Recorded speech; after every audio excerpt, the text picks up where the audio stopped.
आपका स्वागत है द सुपर वॉरियर में। एपिसोड 261। जय और बाकी सभी जब आपस में बात कर रहे थे तभी उन्हें किसी की आवाज़ आती है, क्या यहाँ पर कोई है। वहीं इस आवाज़ के आने के बाद प्रीति और कीर्ति दोनों बहनें आती हैं और जय से कहती हैं, मास्टर बाहर कोई व्यक्ति आपसे मिलना चाहता है। ये सुनकर जय की भी समझ में नहीं आता कि कौन है जो कि उससे मिलना चाहता है। वह तो वहाँ जिन लोगों को जानता है उनके साथ ही बैठा है। वहाँ में सर हिलाता है और उठ जाता है। वहीं उसके उठने के बाद बाकी सभी भी उठ जाते हैं। ग्रेट एंसेस्टर कहते हैं, हम भी आपके साथ चलते हैं मिस्टर जय। जय के पास मना करने की कोई भी वजह नहीं थी। वहाँ में अपना सर हिला देता है और बाहर की ओर बढ़ जाता है। बाहर आकर देखता है कि वहाँ पर एक व्यक्ति जो कि नीले रंग के कपड़े पहने हुआ था और उसके सर पर एक नीला सा चक्र लगा हुआ था। वहीं उसका चेहरा जवान ही लग रहा था। जय जब उसे देखता है तो सबसे पहले अपनी आइज ऑफ एम्परर की मदद से उसका लेवल चेक करता है। जब वह लेवल चेक करता है तो वह फिर से हैरान हो जाता है। एफसी के आजकल एम्परर इतने फालतू हो गए हैं क्या, जो कहीं से भी टपक रहे हैं। एक और एम्परर लेवल का एक्सपर्ट। जब तो इसी सोच में डूबा हुआ था, लेकिन जब ग्रेट एंसेस्टर उस व्यक्ति को देखते हैं तो वे दंग रह जाते हैं। वे तुरंत ग्रीट करते हुए कहते हैं, एम्परर ब्लू रिंग, आप यहाँ पर कैसे। जब वह व्यक्ति ग्रेट एंसेस्टर को देखता है तो वह थोड़ा हैरान होता है। वह कहता है, ओहो, कल्टीवेशन का पुजारी आज बाहर कैसे आ गया।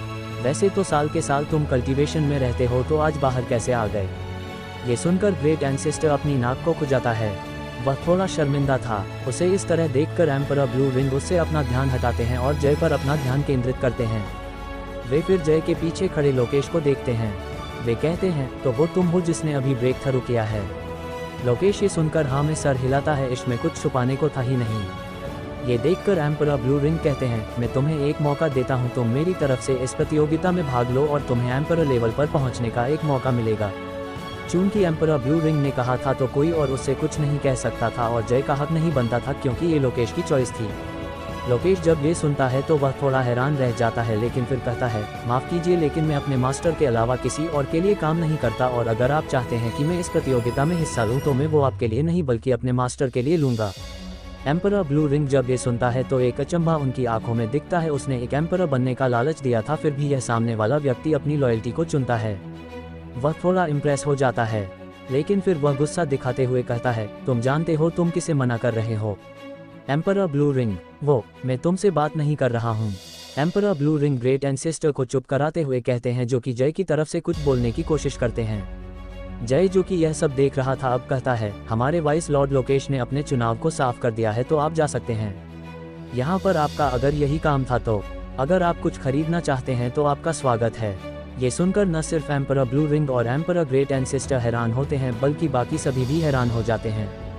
वहीं एम्परर ब्लू रिंग फिर से उनकी हिम्मत देखकर दंग रह जाता है।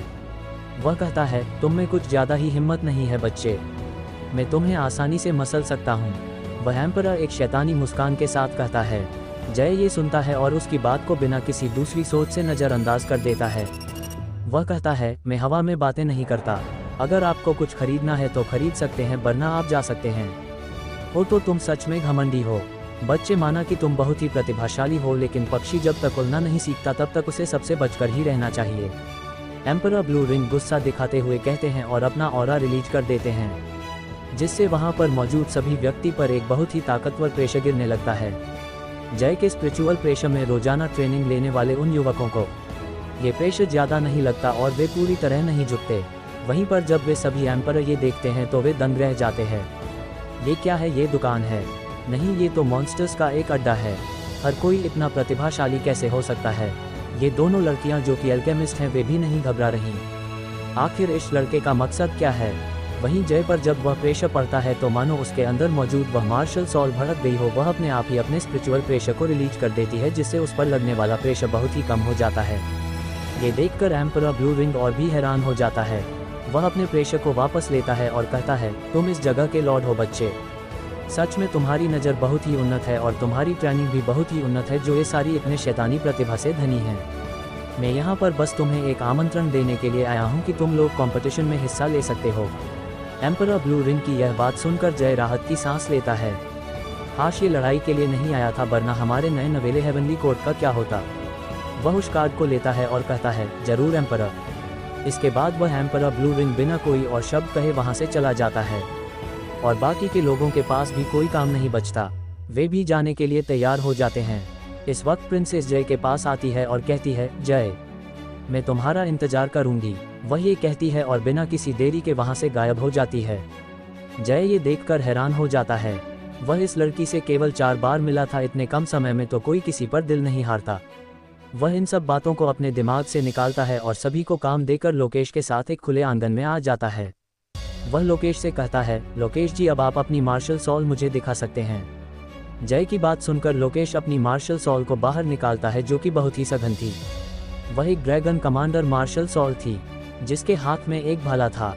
ये देखकर जय पूछता है, क्या वह ओवरलॉर्ड स्पीयर तकनीक आपकी मार्शल सॉल की इनेट तकनीक है? ये सुनकर लोकेश हाँ में सर हिलाता है और कहता है, इस मार्शल सॉल के जागृत होते ही मुझे 3 तकनीक प्राप्त हुई, जिनमें से एक ओवरलॉर्ड पंच, दूसरी ओवरलॉर्ड स्पीयर और तीसरी ओवरलॉर्ड स्टेप्स थी। जय हाँ में अपना सर हिलाता है। इस तरह की तकनीक केवल किंग लेवल पर ही मिलती है। वह कहता है, ठीक है, तो तुम अब उस कंपटीशन में हिस्सा ले सकते हो। तुमने अभी किंग लेवल पर कदम रखा है, लेकिन तुम्हारी मार्शल सॉल की वजह से तुम शीर्ष 5 में पहुंचने की कोशिश कर सकते हो। अगर तुम नहीं भी पहुंच पाते तो तुम्हें चिंता करने की जरूरत नहीं है, मेरे पास और भी तरीके हैं जिनसे तुम आगे एम्परर लेवल पर पहुंच जाओगे। जब लोकेश ये सुनता हो तो वह दंग रह जाता है। एम्परर लेवल पर पहुंचने के तरीके, अगर बाहर किसी को भी पता चला तो जय पर कितना बड़ा खतरा आ जाएगा जय को खुद नहीं पता। वह फिलहाल जय को झुककर ग्रीट करता है और उसकी रक्षा करने की कसम खाता है। वहीं जय लोकेश के जाने के बाद अपने कल्टीवेशन में लग जाता है। उसका ब्रेक थ्रू भी आ रहा था। वह मास्टर लेवल के पीक पर पहुंच चुका था और जल्दी ही उसका ब्रेक थ्रू भी आने वाला था। 2 दिन बाद वह ग्रांड प्रतियोगिता शुरू होने वाली थी, जिसके लिए उस खाली मैदान में जो कि डेमनिक फॉरेस्ट के बीच के उस मैदान में मौजूद है, वहां पर एक बहुत ही बड़ी मंच तैयार की गई थी। अभी तक वहां पर बहुत ही भीड़ इकट्ठी हो चुकी थी। तीनों साम्राज्यों के एम्परर और एम्परर ब्लू रिंग एक मुख्य सीट पर बैठे थे, लेकिन वहां पर इन चारों के अलावा भी 4 मुख्य सीटें और थी। तो आगे क्या होगा जाने के लिए सुनते रहेगा the super warrior only on listener YouTube channel पर। आपका स्वागत है द सुपर वॉरियर में एपिसोड 262। अभी तक हमने पढ़ा कि जय द्वारा रिफाइन की गई पिल्स के उपयोग के बाद लोकेश किंग लेवल पर कदम रख देता है, जो कि एक बहुत ही बड़ा दृश्य लेकर आता है। लेकिन सब कुछ खत्म होने के बाद 2 एम्परर लेवल के कल्टीवेटर हेवनली कोर्ट में आते हैं। उनमें से एक लोकेश को king level competition, supreme competition के लिए इनविटेशन देने के लिए आया था। इस सब के बाद जय 2 दिन और सभी युवकों को ट्रेनिंग देता है और इसके बाद वह लोकेश के साथ उस कंपटीशन को देखने के लिए चल देता है। प्रीति और कीर्ति की जिद की वजह से वह उन दोनों को भी साथ ले जाने के लिए मान जाता है। इस वक्त डेमनिक फॉरेस्ट के बीचों बीच बने उस मैदान में, जो कि करीब सूर्यगढ़ जैसी 2 सिटीज जितने क्षेत्रफल में फैला होगा, एक मंच तैयार थी। यह मंच कम से कम 4 फुटबॉल मैदानों जितनी बड़ी थी। वहीं इस मंच के आसपास बहुत सी बैठने की जगहें बनाई गई थी, जो कि एक क्रिकेट के मैदान में लगने वाले सीटों की तरह थी, बस संख्या में कहीं ज़्यादा थी। और उस मंच के आसपास बहुत सी स्क्रीन भी लगाई गई थी। इस जगह पर शुरुआत कोई बसाहट नहीं की जाती थी, क्योंकि यह माना जाता रहा है कि यह उनके पूर्वज की जगह है और उनकी इच्छा थी कि इस जगह को हमेशा खाली ही रहा जाए जब तक एक विशिष्ट हेवनली दृश्य न पैदा हो। उस दृश्य की खास जानकारियां तो केवल रॉयल परिवारों के पास ही हैं, लेकिन उन्होंने यहाँ पर केवल एक मंच सजाई थी। यहाँ पर किसी भी तरह की कोई भी बसाहट नहीं की गई थी। इस वक्त इस मैदान के बाहर आसमान में कई जहाज उड़कर आ रहे थे। वे सभी आकार में एक टाइटैनिक से 2 गुना बड़े थे और हवा में उड़ रहे थे। उन सभी के आसपास रंग बिरंगे और सुंदर पंख लगे थे, जो कि उनकी उड़ान के साथी थे। वहीं पर कुछ जहाज जो दिखने में बहुत ही सुंदर थे, लेकिन उनमें बैठे हुए लोग एक या 2 ही थे, जो कि ये दर्शा रहे थे कि वे कितने ताकतवर ओहदे पर हैं भी थे। ऐसे जहाज कुछ उड़ने वाले जानवरों की मदद से चल रहे थे। आसमान एक पल के लिए पूरा इस तरह के जहाज़ों से भरा हुआ था। वहीं साम्राज्य के शासक और एम्परर ब्लू रिंग अब तक पहुंच चुके थे। ये तीनों साम्राज्य चक्रवर्ती महासाम्राज्य के हिस्से हैं और ये चक्रवर्ती महासाम्राज्य इस पूरे महाद्वीप के 3 महासाम्राज्यों में से एक है। चारों एम्परर्स ने बहुत ही कोशिश की थी इस खबर को अपने तक रखने की, लेकिन कहते हैं ना कोई तो गद्दार साबित होता ही है। इस कारण इस महासाम्राज्य को इस चीज़ की खबर लग गई और जब उन्होंने अपना दूत भेजा तो पता चला कि वह एनर्जी स्रोत अति पवित्र और एक खास तरह की एनर्जी को समेटे हुए है, जो कि शायद उस हेवनली फ्लैम की वजह से पैदा हुई होगी। लेकिन देखते ही देखते इस मुकाबले में लड़ने वाले योद्धाओं की संख्या 500 से ज़्यादा निकल गई। ये वे सभी व्यक्ति हैं जिन्हें प्रतियोगिताओं के जरिए चुना गया था। वहीं एम्परर्स को कुछ आमंत्रण दिए गए थे, जिस वजह से वे सीधा किसी को आमंत्रित कर सकते थे, जैसे कि एम्परर ब्लू रिंग द्वारा लोकेश को आमंत्रित किया गया है। बहरहाल इस वक्त पूरे ईस्टर्न क्षेत्र में मौजूद छोटी बड़ी ताकतवर संस्थाओं से किंग लेवल के एक्सपर्ट यहां पर मौजूद थे और दर्शकों में भी एक बहुत ही बड़ी संख्या मौजूद थी।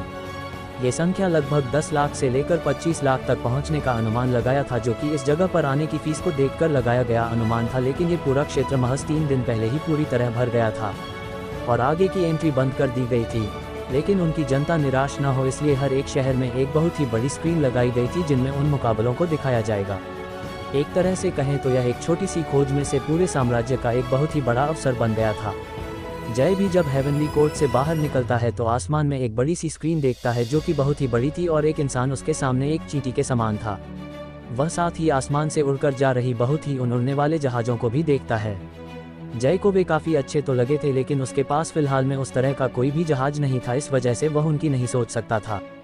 वह बाबा से एक उड़ने वाले जहाज की कीमत पता लगाने को कहता है तो वह पाता है कि एक उड़ने वाले जहाज की कीमत 5 से 6 करोड़ मैजिक स्टोन तक पड़ती है और उन्हें चलाने के लिए लगने वाला खर्चा अलग, और फिलहाल हेवनली कोर्ट ये चीज़ अफोर्ड नहीं कर सकता।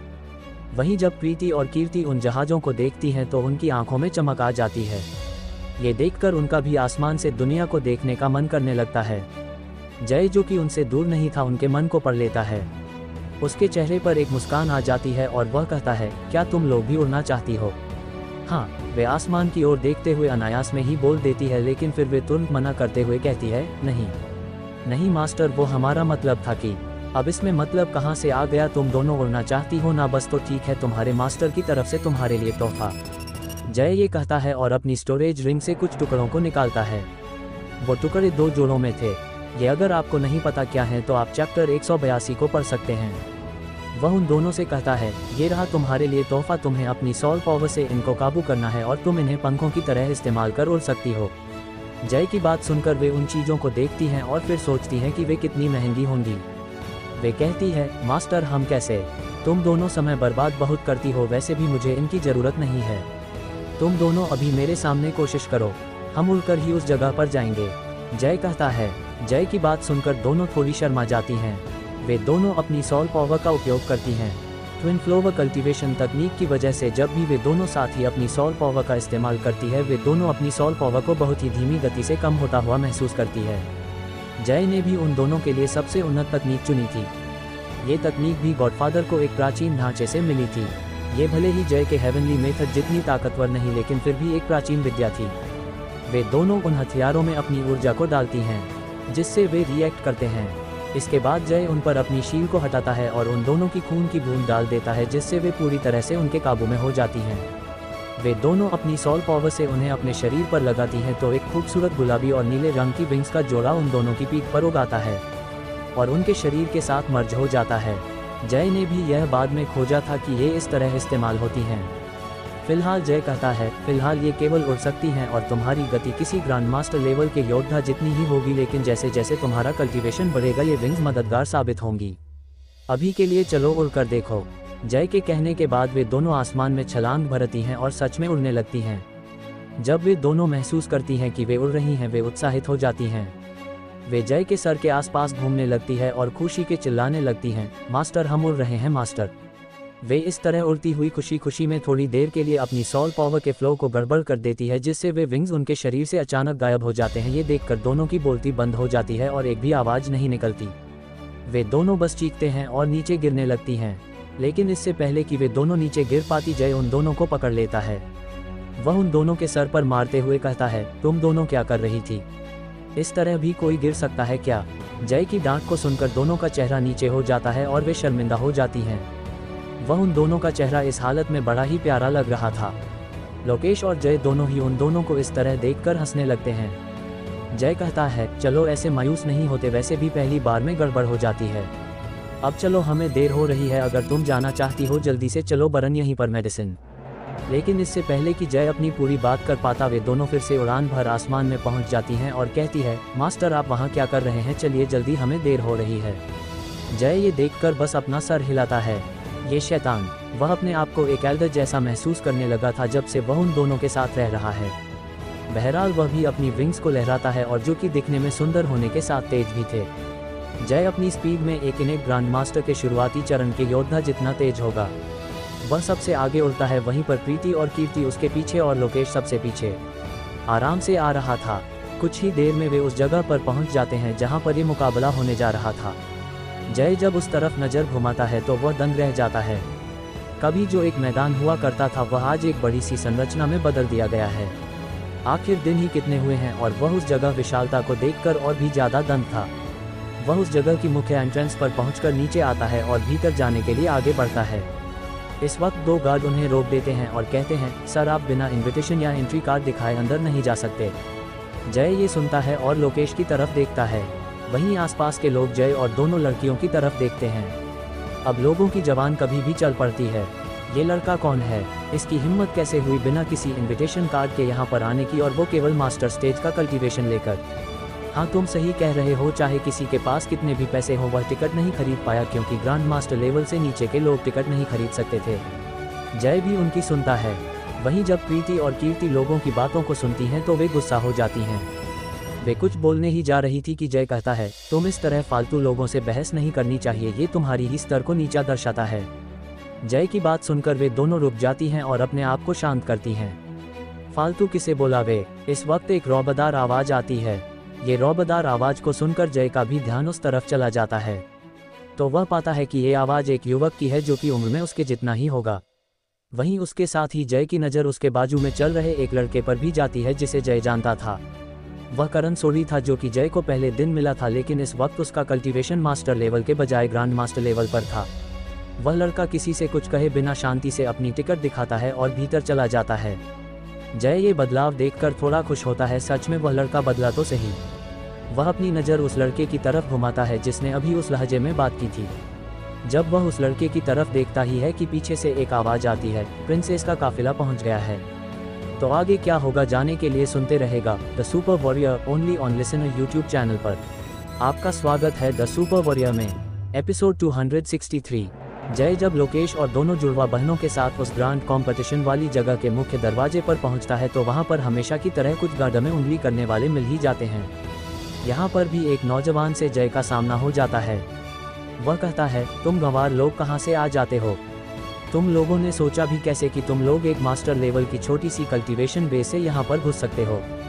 जय ये सुनकर थोड़ा सा गुस्सा हो जाता है, लेकिन अभी भी वह इतना गुस्सा नहीं हुआ था। लेकिन अभी खेल तो शुरू हुआ था। उस लड़के की नज़र दोनों बहनों पर जाती है जिन्हें देखकर वह मंत्रमुग्ध हो जाता है। उसके अंदर से हवस की आग जलने लगती है। वह कहता है, तुम दोनों अगर तुम दोनों मुझे सही से खुश करने के लिए तैयार हो तो मैं तुम दोनों को अंदर भेज सकता हूँ। वैसे भी इस तरह के एक गंवार को फॉलो करने से तो ये अच्छा ही है। जब प्रीति और कीर्ति यह सुनती हैं तो वे दोनों बहुत ही गुस्सा हो जाती हैं। प्रीति जो कि थोड़ी गुस्सैल और मस्तीखोर स्वभाव वाली थी, अपने गुस्से को काबू नहीं कर पाती और कहती है, हम क्या कर रहे हैं और क्या नहीं, तुम्हें कोई भी मतलब नहीं होना चाहिए, और अगर हमारे मास्टर से तुमने इस तरह द्वारा बात की तो तुम्हारे लिए अच्छा नहीं होगा। वहीं वह लड़का जो कि किसी अमीर परिवार का बिगड़ा हुआ लड़का था, उसने आज तक केवल अपनी चापलूसी सुनी थी जिस वजह से वह गुस्सा हो जाता है। वह अपने पीछे खड़े दो एल्डर्स को कहता है, मुझे आज रात ये दोनों लड़कियां अपने कमरे में चाहिए। इनकी हिम्मत कैसे हुई? आज रात में इन्हें दिखाऊंगा कि मुझसे उलझने का नतीजा क्या होता है। ये सुनकर उसके पीछे खड़े दो बूढ़े आदमी जो कि ग्रांड मास्टर लेवल पर थे आगे बढ़ते हैं और प्रीति और कीर्ति को पकड़ने के लिए अपना हाथ बढ़ाते हैं, लेकिन इस वक्त तक जय भी अपने गुस्से पर से काबू खो देता है। वह तेजी से हवा की तरह आगे बढ़ता है और तुरंत उस लड़के के सामने पहुंच जाता है। उसके हाथ में एक खंजर था जो कि खून से बिल्कुल भी नहीं बिगड़ा था। वहीं जब वह लड़का अचानक से अपने सामने किसी को प्रकट होता हुआ पाता है तो वह दंग रह जाता है। आसपास के लोग भी समझ नहीं पाते अचानक से क्या हुआ है। वे उन दोनों योद्धाओं और जय की तरफ बार बार देख रहे थे क्योंकि उन दोनों योद्धाओं का हाथ हवा में ही रुक गया था। कुछ देर बाद उन दोनों के सर उनके शरीर से अलग होते हैं और वे जमीन पर गिर जाते हैं। जब आसपास के लोग ये देखते हैं तो वे दंग हो जाते हैं और अब वे घबराने भी लगते हैं क्योंकि उन्होंने भी जय और उन लोगों का मजाक उड़ाया था। वहीं जब वे दोनों गार्ड अपने सामने की घटना देखते हैं तो उनके सर पर पसीने की बूंदें आ जाती हैं। उनकी देखरेख में ही यह होना जरूरी था। वे तुरंत आगे बढ़ते हैं और उन्हें रोकने की कोशिश करते हुए कहते हैं, सर आप इस तरह यहाँ पर अपनी मनमानी नहीं चला सकते। जय जब ये सुनता है तो वह अपने सामने वाले लड़के को लात मारता है और उसके सर पर पैर रखते हुए कहता है, वो तुम्हें इसे समझाना चाहिए था जिसने मेरी साथियों पर हाथ डालने की कोशिश की। अब बहुत ही देर हो चुकी है, अब इसे इसकी मौत से कोई भी नहीं बचा सकता। तुम ऐसा नहीं हूँ कर। जय के पैर के नीचे दबे हुए उस लड़की की ऐसी आवाज़ आती है, लेकिन जय उसे पूरी तरह नज़रअंदाज करते हुए कहता है, इंसान को समझना चाहिए कि वह थोड़ा सा ऊपर पहुँचने पर भगवान नहीं बन गया है। वह ये कहता है और अपने हाथ में मौजूद चाकू को चला देता है जिससे उसका मुख्य बिंदु हमारी यानी कि लड़कों की भाषा में जीवन का सार कट जाता है, जिससे एक जोरदार चीख निकलती है। और दर्द से वह लड़का वहीं पर बेहोश हो जाता है।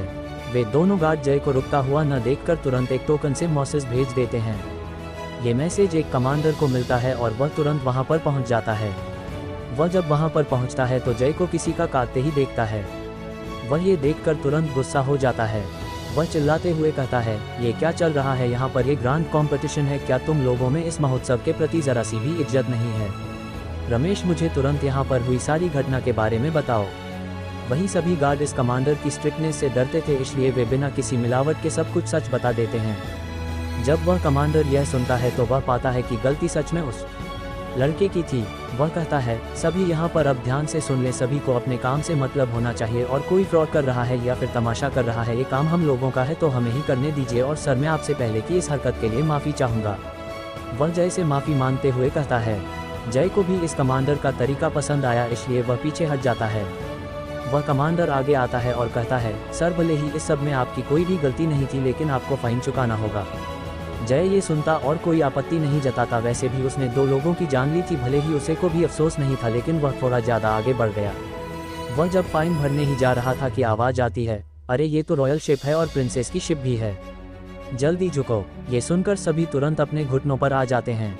वह कमांडर भी ऐसा ही करता है। लॉन्ग लिव प्रिंसेस, एक साथ यह नारा उस मैदान में गूंजता है। वहीं पर जय इस सब का हिस्सा बिल्कुल भी नहीं बनता, और वह नहीं बनता तो उसके साथ आया हुआ कोई भी नहीं बनता। जब पास में मौजूद वह कमांडर ये देखता है तो वह तुरंत जय को इशारा करता है, लेकिन जय उस इशारे को नज़रअंदाज कर देता है।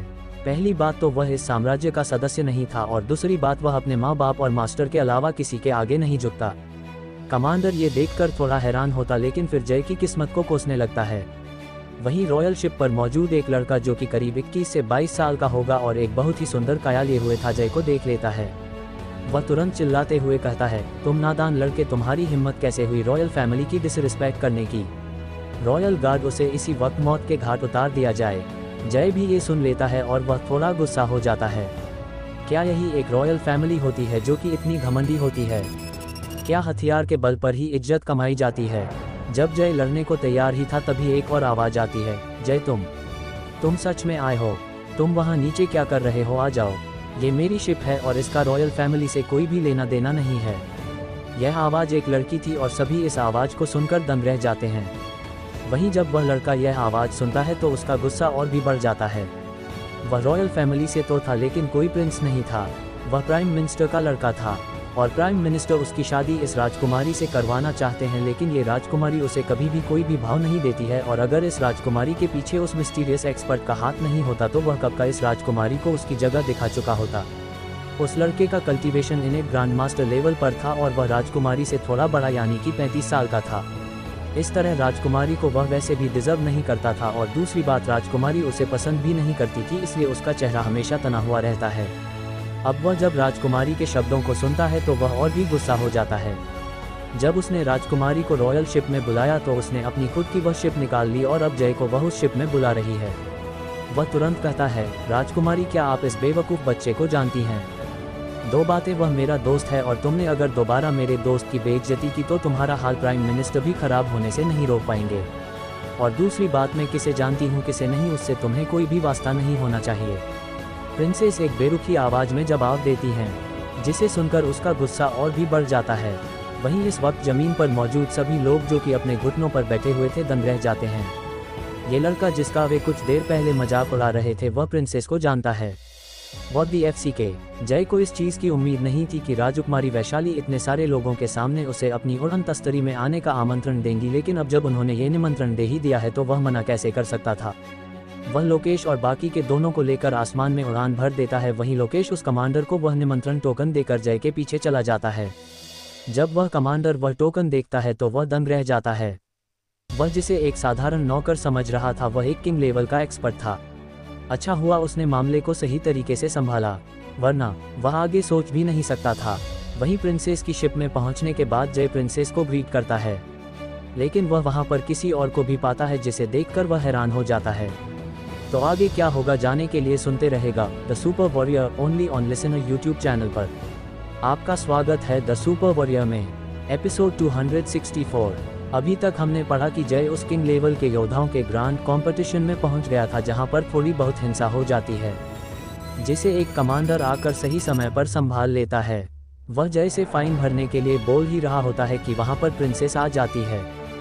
जब सभी को पता चलता है कि प्रिंसेस और जय एक दूसरे को जानते हैं तो उनके सर से पसीने की बूंदें गिरने लगती हैं। लोकेश वहीं पर जब अपना टोकन उस कमांडर को दिखाता है तो वह और भी हैरान हो जाता है। वे यहाँ पर दर्शक के साथ नहीं बल्कि एक पार्टिसिपेंट के साथ आए थे। आपको बता दूं कि पार्टिसिपेंट के साथ आने वाले लोगों के लिए एक अलग से हिस्से की व्यवस्था की गई है, जो कि आम दर्शकों की जगह से कहीं ज़्यादा महंगी है। वे बस उस जहाज की तरफ देखते ही रह जाते हैं। वहीं जय, प्रीति और कीर्ति दोनों बहनों जहाज पर लैंड करते हैं और पीछे लोकेश भी वहां पर पहुंच जाता है और हमेशा की तरह एक एल्डर के जैसे उन सभी के पीछे जाकर खड़ा हो जाता है। वहीं जब वैशाली जय को देखती है तो उसके मुंह पर एक मुस्कान आ जाती है, जो बहुत ही सुंदर और प्यारी थी। जय तो कुछ पल के लिए हक्का बक्का रह जाता है। उसे नहीं पता था कि वैशाली की मुस्कान इतनी सुंदर है। वहीं पर वैशाली एक फुर्तीली लड़की की तरह जय के पास आती है और कहती है, मुझे पता था तुम जरूर आओगे। हमारे वाइस लॉर्ड इस कंपटीशन में हिस्सा ले रहे हैं तो फिर हमारा आना तो बनता ही था। जय कहता है। ये सुनकर वैशाली मुंह फुलाती है और कहती है, अच्छा तो तुम मुझे सपोर्ट करने के लिए यहाँ पर नहीं आए हो। कितने बेकार हो तुम, यहाँ पर इतनी सुंदर लड़की तुम्हारा सपोर्ट मांग रही है और तुम। जय को वैशाली से मिले ज़्यादा समय नहीं हुआ था, लेकिन ये लड़की इतनी मिलनसार थी कि उसे घुलने मिलने में समय ही नहीं लगा और वह सुंदर भी तो थी। वहीं पर जब दोनों जुड़वा बहनें ये देखती हैं तो वे एक दूसरे की तरफ देखती हैं और कुछ समझ जाती हैं। दोनों के बीच की दोस्ती तो नहीं है। लोकेश भी अपना सर हिलाता है। ये जवान पीढ़ी, वह इस जवानी के दौर से पहले ही गुजर चुका था।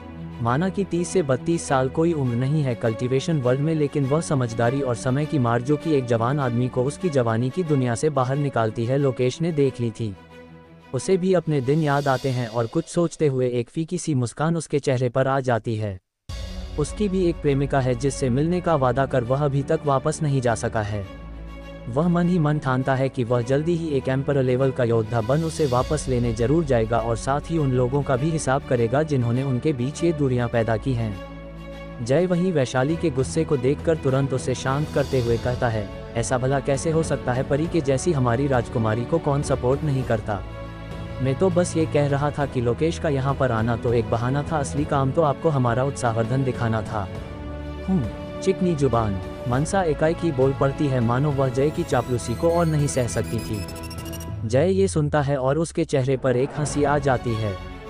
वहीं पर जब राजकुमारी जय की बात सुनती है तो वह काफ़ी खुश है जाती है और पहले जो उसका दिमाग उतरा हुआ था वह वापस से खुशी की पटरी पर आ जाता है। वहीं पर दूसरी शिप में बैठा वह प्राइम मिनिस्टर की औलाद जब ये सब देखता है तो उसका गुस्सा 7वें आसमान पर पहुंच जाता है। प्रिंसेस उसके साथ तो कभी हंसी भी नहीं, यहाँ पर उस फटीचर के साथ ऐसे हंस कर बात कर रही है।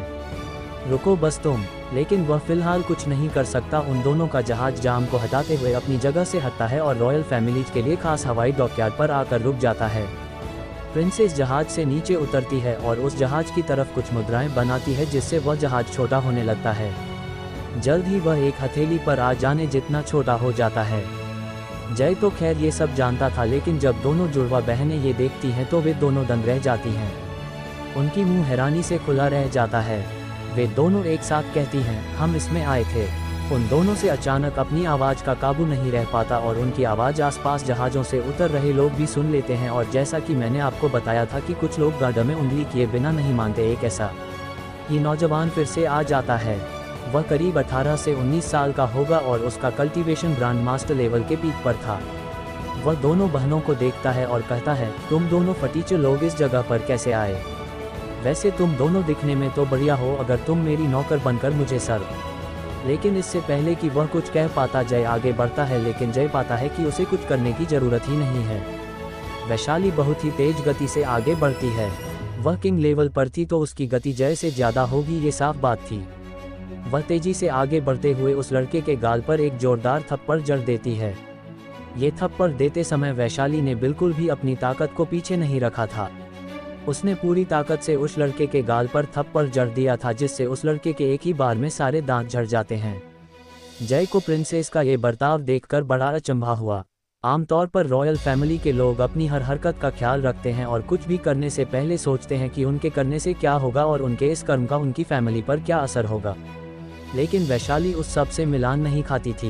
वह जब से जय से मिली है वह वही करती रही है जो कि उसके दिल में आया है, जैसा कि यहाँ पर ये जय से मिलने के बाद नहीं बल्कि हमेशा से ही है। वैशाली को पूरे तीनों किंगडम में डैमनेस के नाम से जाना जाता है। उसने एक बार नाराज होकर वाकाली साम्राज्य के राजकुमार को मार दिया था और वाकाली साम्राज्य ने उसे कुछ कहा भी नहीं। वहीं वह सबसे जवान किंग लेवल की एक्सपर्ट है जो कि पिछले 700 सालों में दिखी है। उसकी वर्तमान ताकत के हिसाब से केवल ओल्डर जनरेशन और मध्यम आयु के योद्धा ही उसका सामना करने की ताकत, और उनके अलावा केवल 3 क्राउन प्रिंस है जो कि उसकी ताकत को मैच कर सकते हैं। तीनों साम्राज्य ही इस डैमनेस से बचने की कोशिश करते हैं, खासकर उनके राजकुमार। उनमें से कोई भी वैशाली के सामने कुछ गलत हरकत करने की कोशिश नहीं करता। वह लड़का शायद अंधा था या फिर उसकी किस्मत खराब थी कि वह यहाँ पर बोल गया, और ऐसा वैसा नहीं बल्कि बहुत ही गलत बोल गया। लेकिन वह अभी तक होश में नहीं था कि उसे मारा किसने और हिम्मत कैसे की। वह अपनी जगह से उठता है, अपना एक हाथ अपने दांतों को आगे रखता है और चीखते हुए गुस्से में कहता है, किसकी हिम्मत हुई मुझ पर? हाथ प्रिंसेस डैमनेस, ओह माफ़ी, मेरा मतलब प्रिंसेस फेरी, मुझे माफ़ कर दीजिए, मैं तो बस मजाक कर रहा था, मेरा वो मतलब नहीं था प्रिंसेस प्लीज़। वह पहले तो गुस्से में था, लेकिन जब वह सामने देखता है और उस चेहरे को देखता है तो उसे साक्षात यमराज के दर्शन होते हैं। वह तुरंत घुटनों पर गिर जाता है और अपना सर पीटते हुए माफ़ी मांगने लगता है। वह वाकाली साम्राज्य का दूसरा राजकुमार था जो कि उस वक्त मौजूद था जब प्रिंसेस ने उसके भाई को मारा था। प्रिंसेस की आंखों में किसी भी चीज़ का खौफ नहीं था और वह किसी यमराज की भेजी गई यमदूत जैसी लग रही थी। आज जब वह उस चेहरे को देखता है तो वह अपने आप को कोसने लगता है कि वह उसी वक्त सुधरा क्यों नहीं। केवल 3 या 4 प्रिंस और प्रिंसेस को छोड़कर बाकी के सभी अय्याशी में लगे हुए हैं और उनसे साम्राज्य को फर्क भी नहीं पड़ता। वहीं उन प्रिंस जो कि साम्राज्य को विस्तारित और विकसित करने में लगे हुए हैं, वे इस तरह की हरकत कभी भी नहीं करेंगे, इसलिए वह और भी ज़्यादा घबराया हुआ था। वह एक 23 साल का लड़का था जो कि उम्र में लगभग वैशाली जितना ही बड़ा था, लेकिन उन दोनों की कल्टीवेशन में अंतर बहुत ही ज़्यादा था। प्रिंसेस कहती है, तुम्हें ये सब पहले सोचना चाहिए था, खैर खास दिन है इसलिए मैं तुम्हें नहीं मारूंगी, लेकिन तुम। वह ये कहती है और अपनी बर्फीली ऊर्जा से उसके जीवन के सार को जमा कर टुकड़ों में तोड़ देती है और कहती है, आज से तुम किसी भी लड़की को आंख उठाकर देख भी नहीं पाओगे। जय जो ये देखता है दंग रह जाता है। उसे नहीं पता था कि यह लड़की इतनी बोल्ड निकलेगी, लेकिन उसे ये दिलेरी पसंद आई। वहीं वैशाली अपना सारा काम खत्म करने के बाद जय की तरफ देखती है और अचानक से उसे याद आता है कि वह जय के साथ यहाँ पर थी। उसे थोड़ा विनम्र और लड़की की तरह दिखना था, वरना जय उसके बारे में क्या सोचेगा। ये सोचते हुए उसे और भी गुस्सा आ जाती है और वह फिर से उस लड़के के सर पर लात मारती है, जिससे वह उड़ता हुआ पीछे पड़ता है और उसके साथी जाकर उसे संभालने की हिम्मत भी नहीं करते। अब मैंने क्या किया, ये बेचारे लड़के के मन में चल रहा होगा। वहीं प्रिंसेस वैशाली जय की तरफ देखती है और थोड़ी शर्मा भी रही थी। जय ये देखकर उषा की तरफ दोनों अंगूठों को प्रोत्साहन में दिखाता है और कहता है, इस तरह के चूतियों को इसी तरह सबक सिखाना चाहिए जो कि अपने काम से काम नहीं रखते। जब वैशाली यह सुनती है तो वह थोड़ा राहत की सांस लेती है कि जय पर उसका नेगेटिव प्रभाव नहीं गया, और वह ये सब क्यों सोच रही थी उसे भी नहीं पता था। वह अपने आप को फिर से सही स्थिति में लाती है और एक राजकुमारी की तरह चलती हुई जय के पास आती है। इसके बाद वह कहती है, चलो हमें देर हो रही है, इन जैसे लोगों पर हम अपना समय बर्बाद नहीं कर सकते। जी मैडम, जय कुछ कहता उससे पहले ही दोनों जुड़वा बहनें आगे बढ़ते हुए उत्साह से कहती हैं। जब वैशाली यह सुनती है तो वह अचानक से हैरान हो जाती है और फिर उसके चेहरे पर एक शर्माहट आ जाती है।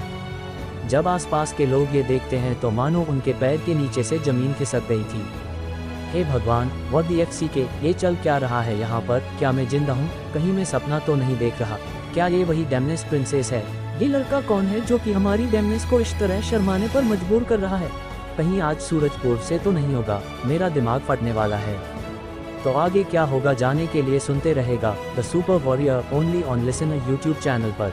आपका स्वागत है द सुपर वॉरियर में एपिसोड 265। जब आसपास के लोग प्रिंसेस को शर्माते हैं तो वे बुरी तरह हैरान थे। उन्होंने कभी भी उम्मीद नहीं की थी कि वे अपनी ज़िंदगी में इस तरह का कोई दृश्य भी देखेंगे। उनके पैरों के नीचे से मानो जमीन खिसक गई हो। उन्होंने एक ही बार में पूरे प्रतियोगिता का रोमांच महसूस कर लिया था। वहीं इस वक्त एक ऊंची सी जगह पर जहां पर 7 कुर्सियां लगी हुई थी, एक पर एक सुनहरे रंग की पोशाक में जो कि रॉयल ड्रेस थी एक मध्यम आयु का इंसान बैठा हुआ था। आपने उसे पहले भी देखा था, वह तीनों एम्पायर के एम्परर्स में से एक होएना एम्परर थे। वह वैशाली की दिशा में ही देख रहा था। इस वक्त उसके चेहरे पर अजीब से भाव आ जाते हैं। वह हैरानी से कहता है, ये लड़का कौन है जिसने इस शैतान का दिल जीत लिया है। वह जय की पहचान के प्रति थोड़ा जिज्ञासु हो गया था, इसलिए वह अपने एक शैडो वॉरियर को बुलाता है और जय की छानबीन करने के लिए बोल देता है। वह उस तरफ देखता उससे पहले उसका ध्यान 3 आकृतियां खींचती हैं जो कि 3 एम्परर्स थे। दूसरी ओर आसपास के लोग इस तरह से हैरान थे। वहीं जय भी अचानक से ये सुनने को तैयार नहीं था। वह तुरंत अपने दोनों शिष्यों के सर पर मारता है और कहता है, ये तुम दोनों क्या बकवास कर रही हो। वे दोनों अपना सर पकड़ती हैं और कहती हैं, मास्टर हम तो बस मैडम को। लेकिन इससे पहले वे दोनों अपनी बात को पूरा करती जय उन दोनों के सर पर फिर से मारता है। वहीं वैशाली का चेहरा और भी लाल हो गया था और वह इस वक्त टमाटर जितना लाल था। वह इस बात को संभालते हुए कहता है, चलो हमें देरी हो रही है। ये सुनकर वैशाली को भी थोड़ा संभलने का मौका मिल जाता है और वह कहती है, हाँ चलो हमें चलना चाहिए। वह कहते हुए तुरंत आगे बढ़ जाती है ताकि जय उसका चेहरा न देख पाए। जय अपना सर हिलाता है और अपनी दोनों शिष्यों की तरफ देखता है।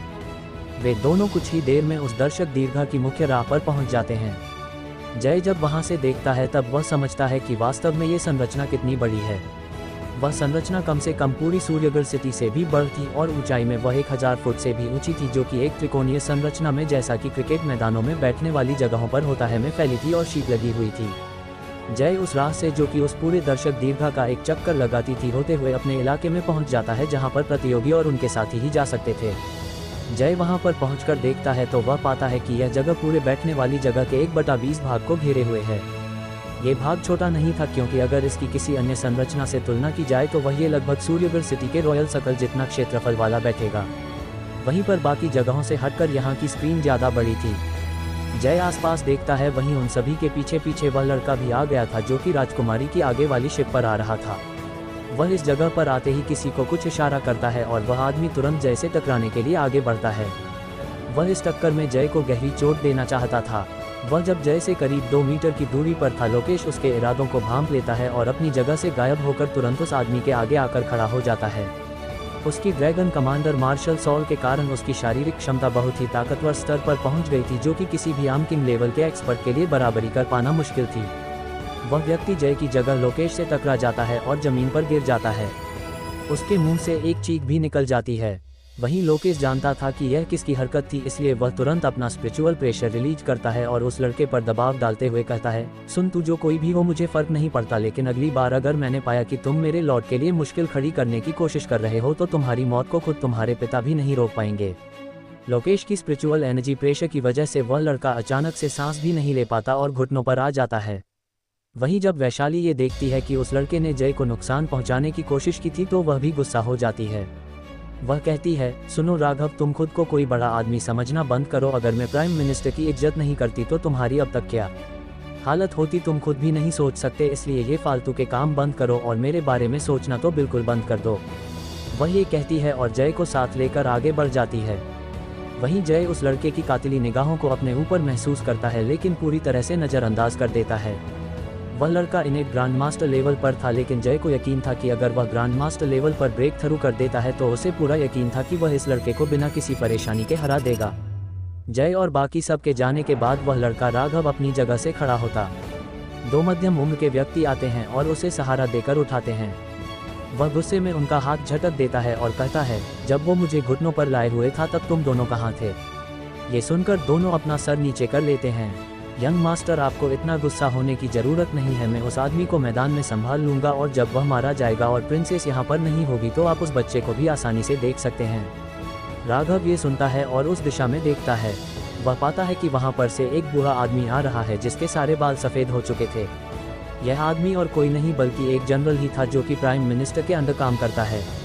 वह किंग लेवल के पीक का एक्सपर्ट था और इस कंपटीशन में हिस्सा लेने से वंचित था, क्योंकि वह आयु सीमा को पार कर चुका था और उसका आगे कोई भी भविष्य नहीं था। इसलिए वह किसी की चापलूसी कर आगे अपने भविष्य को भी सुधारना चाहता था। उसने आर्मी में ट्रेनिंग दी है और उसका इस क्षेत्र में काफ़ी नाम है। उसके अंडर करीब 2 किंग लेवल के एक्सपर्ट हैं जो कि बहुत ही ताकतवर हैं। वह इसी कारण राघव को आश्वासन दे पा रहा था। राघव इस पर विचार करता है और इस तरीके को सही मानता है। वह कहता है, जब जनरल शेखावत ने ये मामला अपने हाथ में ले ही लिया है तो मैं क्या ही कह सकता हूँ। ये सुनकर वह आदमी हंसता है और कहता है, आपको कोई भी चिंता करने की ज़रूरत नहीं है यंग मास्टर। वह ये कहता है और अपने पीछे आ रहे 2 लोगों की तरफ इशारा कर देता है। वहीं पर जय उस जगह से निकलने के बाद एक खुली जगह पर आ जाता है।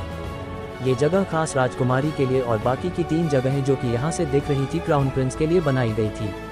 उन जगहों पर बिना उनकी आज्ञा के कोई भी नहीं आ सकता। जय बाहर ही रुकने की बोलता है, लेकिन वैशाली जिद करते हुए उन सभी को भीतर ले आती है। भीतर पहुंचकर दोनों जुड़वा बहनें हमेशा की तरह फिर से उत्साहित हो जाती हैं। वे कमरे के हर एक कोने को देखने लगती हैं। वहां पर साफ देखने के लिए अलग से स्क्रीन, एक बड़ी सी टेबल, खाने के लिए कभी भी बोल सकते हैं और तमाम चीजें। जय को अपने सिंह फैमिली वाले दिन याद आते हैं और उसके होठों पर एक फीकी मुस्कान आ जाती है। वह बहरहाल अपना ध्यान सामने मैदान की तरफ करता है, जहां पर 4 फुटबॉल मैदान जितनी बड़ी एक मंच बनाई गई थी और उस मंच के आसपास और भी ज्यादा जगह को खाली छोड़ा गया था, जो कि क्षेत्रफल में उससे ज्यादा ही निकलेगी। चूंकि ये किंग लेवल के एक्सपर्ट्स का मुकाबला था तो इसमें इतनी सावधानी रखना तो जाहिर सी बात थी। जय का ध्यान वहीं सामने मौजूद सबसे ऊंचे प्लेटफॉर्म पर जाता है, जहां पर 7 सिंहासन लगे हुए थे जो कि बिल्कुल बराबरी पर थे और उनमें से मध्य के 4 स्थान घिरे हुए थे और बाकी के सिंहासनों पर अभी तक कोई भी नहीं आया था। ये सभी तीनों साम्राज्यों के एम्परर थे जो कि इस डेमनिक क्षेत्र में मौजूद हैं और बाकी की 3 सीटों का जय को भी नहीं पता था कि किसके लिए हैं। वह जब उस तरफ देखता है तो पाता है कि 2 एम्परर जय की तरफ ही देख रहे थे। पहले एम्परर को जय जानता था जो कि एम्परर ब्लू रिंग था, उसने ही उन्हें आमंत्रण पत्र दिया था, पर दूसरा एम्परर जय उसे नहीं जानता था। जय को देखकर उसके चेहरे पर एक मुस्कान आ जाती है। जय की कुछ भी समझ नहीं आता, लेकिन वह अपना ध्यान उस तरफ से हटा लेता है।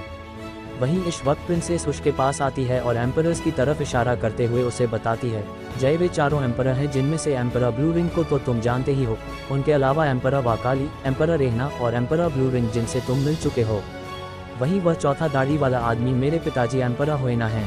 जय हाँ में सर हिलाता है और फिर वैशाली की तरफ मुड़ते हुए पूछता है, दाढ़ी तो वहाँ पर सबके हैं, केवल एम्परर ब्लू रिंग को छोड़कर, तो फिर इस एम्परर होएना में ऐसा क्या है?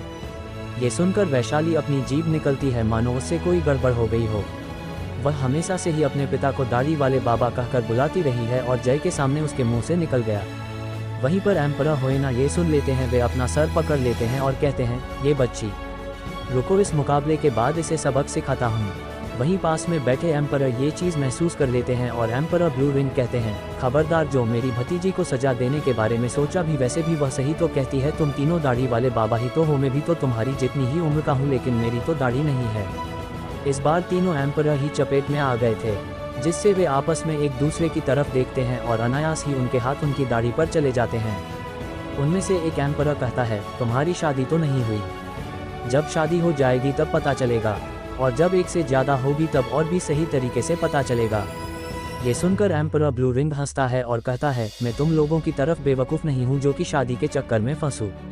अच्छा, ऐसी बात है तो क्या मैं जान सकती हूँ कि तुम शादी के चक्कर में क्यों नहीं फंसना चाहते हो? इस वक्त एक सुरीली सी आवाज़ आती है। इस आवाज़ को सुनकर एम्परर ब्लू रिंग अचानक से चुप हो जाते हैं और उनके शरीर पर मौजूद सारे बाल खड़े हो जाते हैं। तो आगे क्या होगा जाने के लिए सुनते रहेगा the super warrior only on listener YouTube channel पर।